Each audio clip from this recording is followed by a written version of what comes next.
श्री स्वामी समर्थ. सर्व स्वामी भक्तांचे पुन्हा एकदा खूप खूप मनापासून स्वागत आहे. स्वामी भक्तांनो, आज आपण आपल्या हृदयाला भिडणारा आणि खूप म्हणजे खूप भावुक करणारा अनुभव बघणार आहोत. हा अनुभव आपल्या चॅनलच्या सबस्क्रायबर असलेल्या ताईंचा आहे. ताईंनी हा अनुभव आपल्यासोबत शेअर केला त्यावेळेस माझ्या अंगावरती थरारून काटा आला. खरंच किती अद्भुत लीला आहे महाराजांची. अशक्य ही शक्य करतील स्वामी याची प्रचिती महाराज भक्तांना क्षणोक्षणी देत असतात. फक्त तेवढा विश्वास त्यांच्यावरती आपला पाहिजे असतं. चला तर मग या सुंदर अशा अनुभवाला सुरुवात करूया. तत्पूर्वी चॅनलवर नवीन असाल तर सबस्क्राईब करायला विसरू नका. आणि तुम्हाला देखील असेच महाराजांचे अनुभव असतील तर आपल्या व्हॉट्सअप ग्रुपला जॉईन होऊन तुम्ही तुमचा अनुभव शेअर करू शकता. त्याची लिंक डिस्क्रिप्शन बॉक्समध्ये दिलेली आहे. ताई म्हणतात, सर्वप्रथम सर्वांना श्री स्वामी समर्थ. माझ्या जीवनाचे सूत्रधार असलेले या ब्रह्मांडाचे चालक मालक पालक भगवान श्री स्वामी समर्थ महाराज यांच्या चरणी कोटी कोटी प्रणाम. स्वामी भक्तांना, आज मी तुम्हाला माझ्या जीवनातील महाराजांनी मला दिलेले खूप मोठे अनुभव शेअर करणार आहे. तसे तर स्वामी सर्वस्व माझे बनलेले आहे, पण म्हणतात ना की घरच्यांच्या विरोधात जाऊन आपण काहीच करू शकत नाही. असंच काही माझी कोंडी झालेली. स्वामी भक्तांनो, सर्वप्रथम सांगायला फार आनंद वाटेल की मी महाराजांच्या सेवेत कशी आले, स्वामींशी कशी कनेक्ट झाले. तर आमच्या ज्या मालकीन होत्या, घरमालकीन, त्या महाराजांच्या खूप निस्सीम भक्त होत्या. त्यांची महाराजांवरती प्रचंड अतोनात विश्वास त्यांची बघून मी महाराजांची सेवा करायला लागले. आमच्या जवळच माऊलींचा मठ होता, पण मी कधीच मठात गेले नाही. त्या म्हटल्या की एकदा आरतीला चल, आणि मी आरतीला गेले. तेव्हापासून महाराजांची गोडी लागली आणि मी महाराजांची सेवा करू लागले. माझ्या सासूबाई ह्या थोड्याशा कडक स्वभावाच्या, त्यामुळे घरामध्ये त्यांचंच सर्व काही चालतं. आणि माझे मिस्टर हे स्वामींना मानत नाही. म्हणजे असं म्हणायला हरकत नाही की घरातील कुठलीच व्यक्ती महाराजांना मानत नाही. मी पण माझा महाराजांवरती प्रचंड विश्वास, कारण जे काही आज मी आहे ते फक्त महाराजांमुळे आहे, महाराजांच्या सेवेमुळे आहे. आणि मला त्याची प्रचिती महाराज क्षणोक्षणी देतात. असाच आजचा मी खूप मोठा मला आलेला अनुभव सांगते. स्वामी भक्तांनो, माझी मुलगी ही 12 वर्षाची होती त्यावेळेस घडलेला हा अनुभव आहे. माझी मुलगी 12 वर्षाची, एकटीच मुलगी, दिसायला खूप सुंदर, सर्व काही व्यवस्थित. त्यावेळेस काय झालं की तिला 2-3 दिवस झाले तेव्हा तिला ताप भरला होता.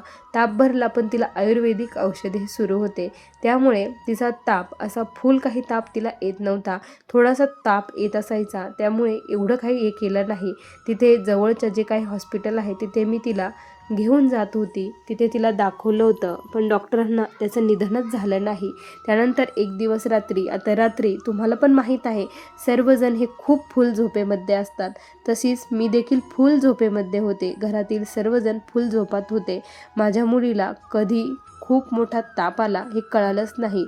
तिचा ताप जवळपास 105-104 झाला असेल, एवढा ताप आला. आणि तिचा ताप मेंदूमध्ये गेला. ताप मेंदूमध्ये जाऊन तिला तिथेच पॅरालिसिसचा झटका देखील आला. आणि सकाळी जेव्हा आम्ही उठलो, सकाळी उठून बघितलं तर तिचे डोळे पूर्णपणे पांढरे झालेले होते. तिच्या बाहुल्या पूर्णपणे उलट्या झालेल्या होत्या आणि वरती गेलेल्या होत्या. तिची अवस्था बघून आम्ही खूप घाबरलो. त्यानंतर माझ्या सासूबाई मिस्टरांनी मलाच ब्लेम दिला की तुझ्याचमुळे झालं म्हणून. सर्वांनी खापर माझ्यावरती फोडलं. मला खूप वाईट वाटलं. सासूबाईंनी हॉस्पिटलला मला तिच्यासोबत येऊ दिलं नाही. माझे मिस्टर आणि सासूबाई दोघेच जण तिला घेऊन गेले. त्यानंतर तिला हॉस्पिटलमध्ये घेत नव्हते. त्यानंतर औरंगाबाद इथे तिला हॉस्पिटलमध्ये घेऊन जाण्यात आलं. गारखेड्याला हॉस्पिटलमध्ये तिला ॲडमिट करण्यात आलं. डॉक्टरांनी सांगितलं की CT स्कॅन लवकर होणार नाही, नंबर लागणार नाही, त्याचबरोबर रिपोर्ट देखील लवकर येणार नाही असं डॉक्टर बोलले. आणि मग ते कळाल्यानंतर मी महाराजांचं इकडं तारक मंत्राचं तीर्थ बनवणे, महाराजांचं नामस्मरण करणे, खूप जीव घालमेल होत होता. महाराजांचा धावा कंटिन्यू सुरू होता. आणि स्वामींच्या कृपेने तिचा CT स्कॅनसाठी नंबर लागला. आणि विशेष म्हणजे जे रिपोर्ट लवकर येत नाही ते CT स्कॅनचे रिपोर्ट दुपारपर्यंत म्हणजे 2 वाजेपर्यंत आमच्या हातात आले. त्यामुळे तिची जी काही ट्रीटमेंट होती ती लवकर सुरू झाली. तिला सलाईन वगैरे लावण्यात आलं आणि औषध योग्य पद्धतीने ट्रीटमेंट सुरू झाली.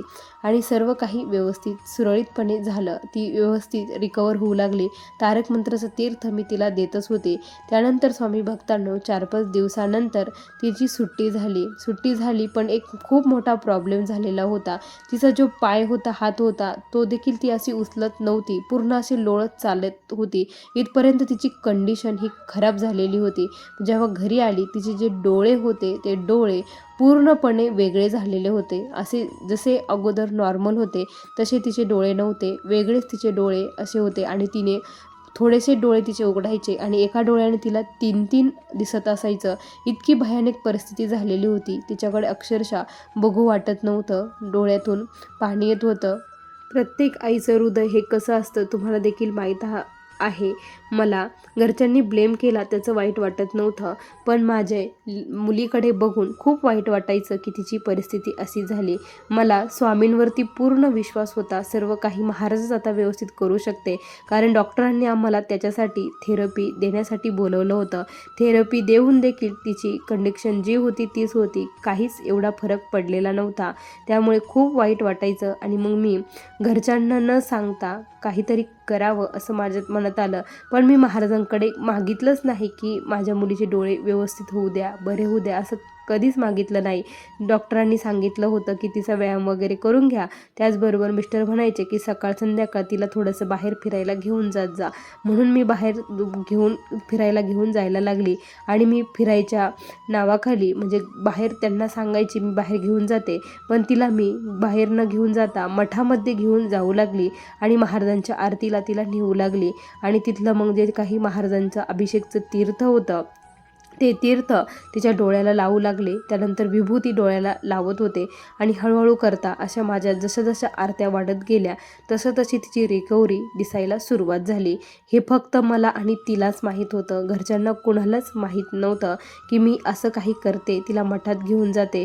घरच्यांना वाटत होतं हे सर्व काही गोळ्या औषधांनी होत आहे, पण माझ्या मुलीला आणि मला माहीत होतं की हे फक्त महाराजांमुळे होत होतं. आणि हळूहळू तिचे डोळे जसे नॉर्मल होते तसे एकदम व्यवस्थित नॉर्मल झाले. हे फक्त अशक्य गोष्ट होती, कारण डॉक्टरांनी त्याची शक्यता दिलीच नव्हती की ते आता पूर्ण व्यवस्थित होतील म्हणून, पण ते पूर्णपणे व्यवस्थित आज झालेले आहे. ते फक्त स्वामींच्या कृपेमुळे.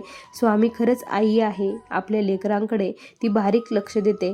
आणि ज्यावेळेस आम्ही तिला हॉस्पिटलला थेरपीसाठी घेऊन जात होतो त्यावेळेस तिथे जे पिऊन वगैरे होते ते आम्हाला म्हणत होते की तुमचं खरंच नशीब काहीतरी चांगलं आहे, तुमच्या मागे कुठल्या तरी ती देवतेचे आशीर्वाद आहे, त्यामुळे तुमची मुलगी आज वाचलेली आहे. कारण इतकी क्रिटिकल कंडिशनमध्ये बाळ वाचणं शक्यच नाही, कारण मेंदूमध्ये ताप जाऊन पॅरालायसिसचा अटॅक येऊन तिची परिस्थिती त्यावेळेस खूप क्रिटिकल होती. पण तुमच्या देवी शक्तीने तिला बाहेर काढलं असं ज्यावेळेस म्हणायचे त्यावेळेस मिस्टरांचा अजिबात विश्वास नव्हता, पण मला विश्वास होता. ही देवी शक्ती जी काही होती ती माझी स्वामी आई होती. यांनी मानो अगर न मानो, पण मला माहीत आहे की माझी स्वामी आई प्रत्येक क्षणोक्षणी माझ्यासोबत आहे आणि ती माझ्यासोबतच राहणार आहे. स्वामींकडे एकच मागणं मागावंसं वाटतं की स्वामी, जोपर्यंत आयुष्य आहे तोपर्यंत तुमच्या चरणाची या पामराकडून सेवा करून घ्या. कोणी काही म्हणू तरी पण माझा विश्वास तुमच्यावरचा थोडा देखील कमी होऊ देऊ नका. माझा तुमच्यावरती खूप विश्वास वाढू द्या. माझ्याकडून दिवसेंदिवस आणखी सेवा करून घ्या आणि विशेष म्हणजे माझ्या घरच्यांना सद्बुद्धी द्या. त्यांना चांगली बुद्धी देऊ, त्यांना देखील तुमच्या चरणाचा दास बनवावं एवढीच इच्छा तुमच्या चरणी व्यक्त करते आणि मला आलेला हा अनुभव येथेच संपवते. श्री स्वामी समर्थ. बघा स्वामी भक्तांनो, किती सुंदर अनुभव आहे ताईंचा. तुम्हाला हा अनुभव कसा वाटला नक्की कमेंटमध्ये कळवा. पुन्हा भेटूया अशाच सुंदर अनुभवासोबत. तोपर्यंत सर्वांना श्री स्वामी समर्थ. जय जय स्वामी समर्थ. श्री गुरुदेव दत्त. आणि स्वामी भक्तांनो, आपल्या चॅनलवरती 12:30 वाजता नित्यसेवेची लाईव्ह सेवा देखील होते. या सेवेमध्ये देखील प्रत्येक स्वामी भक्तांनी सहभागी व्हायचं आहे. श्री स्वामी समर्थ.